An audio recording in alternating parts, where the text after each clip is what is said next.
Hello बच्चों, मैं आपके सामने आज एक जानकारी लेके आई हूँ कि नील का उत्पादन कैसे होता था। किस तरह से नील बनाई जाती थी फैक्ट्रीज में, कैसे मजदूर काम करते थे, किस किस तरह के काम वहाँ पर होते थे।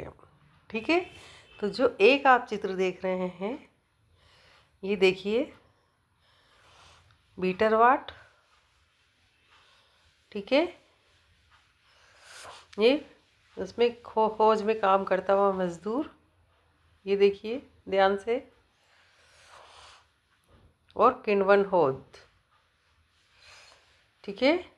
और ये फैक्ट्री के आसपास मजदूरों की झोपड़ियाँ, उनके ठिकाने, उनके रहन सहन की जगह। ठीक है, अब स्टार्ट करते हैं।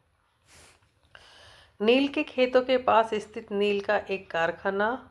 विलियम सिम्पसन ने ये चित्र बनाया है 1863 में। नील गांव आमतौर पर बागान मालिकों की फैक्ट्रियों के आसपास ही होते थे, है ना। जहाँ बागान होते थे उनके आसपास ही नील गांव, यानी नील के ऊपर काम करने वाले मजदूर भी वहीं होते थे और नील के गांव भी वहीं पर ही हुआ करते थे।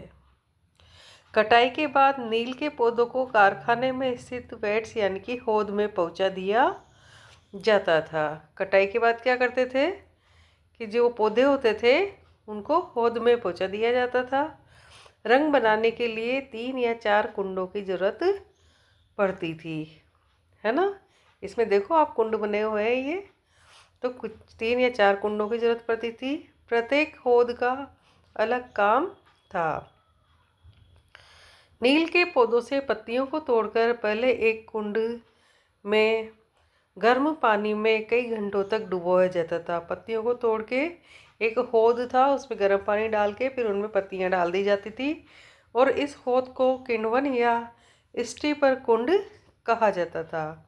जब पौधे किण्वित हो जाते थे हौद जब पौधे किण्वित हो जाते थे तो द्रव्य में बुलबुले उठने लगते थे, है ना। जो पानी, गर्म पानी था, उसमें पत्तियां डाल दी जाती थी, उसमें किण्वन क्रिया होती थी तो वो बुलबुलों के रूप में उठ के ऊपर आती थी। अब सड़ी हुई पत्तियों को निकाल दिया जाता था और द्रव्य को एक और हौद में छान लिया जाता था। जो पत्तियां सड़ जाती थी उनको एक तरफ कर देते थे और जो द्रव्य बचता था उसको छान लेते थे। दूसरा हौद पहले हौद के ठीक नीचे होता था ताकि वो आसानी से छान कर उसमें ले सके। दूसरे हौद यानी वीटर वाट में इस घोल को लगातार हिलाया जाता था, है ना। उस घोल को लगातार उसमें हिलाते रहते थे 8-10 घंटे तक और पेडलों से खंगाला जाता था। जब ये द्रव्य हरा और उसके बाद नीला हो जाता था तो हौद में चूने का पानी डाला जाता था। पहले तो कैसा होता था, हरा पत्तियों के डालने से, उसके बाद ऑटोमेटिक ये नीला हो जाता था कुछ समय बाद। तो उसके बाद उसमें क्या करते थे, नीला होने के बाद तो उसमें चूने का पानी डाल देते थे। धीरे धीरे नील की पपड़ियाँ नीचे जम जाती थी, जिससे क्या होता था, नील की जो पपड़ियाँ थी वो नीचे जम जाती थी और ऊपर साफ द्रव्य निकल आता था।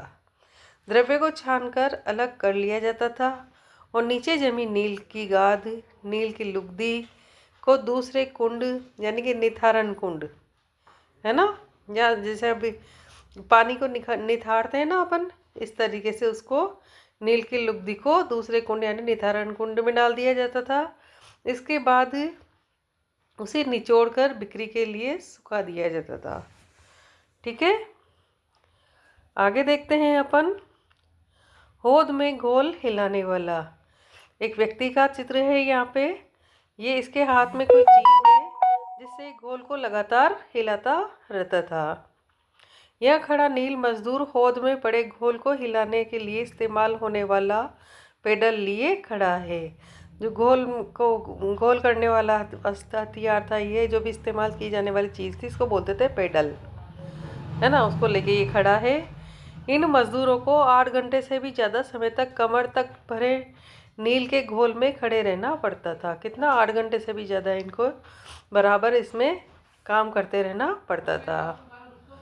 ठीक है, ये देखिए घोल में काम करने वाला मजदूर। उसके बाद कुछ महिलाएं हैं यहाँ पे।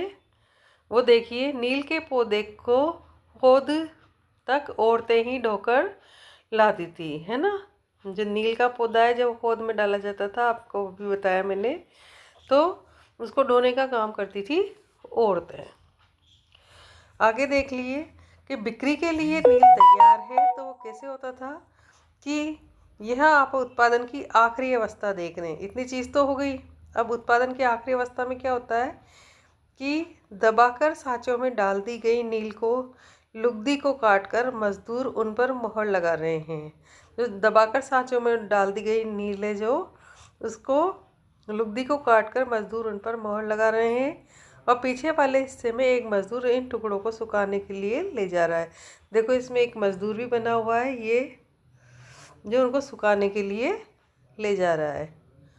ठीक है, तो पूरी प्रक्रिया आपको समझ में आ गई होगी कि नील का उत्पादन कैसे होता था। और अन्य चीज़, नई जानकारी, नई चीज़ लेके आपके सामने फिर आएंगे।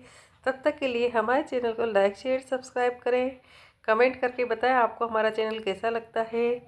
जय हिंद, जय भारत।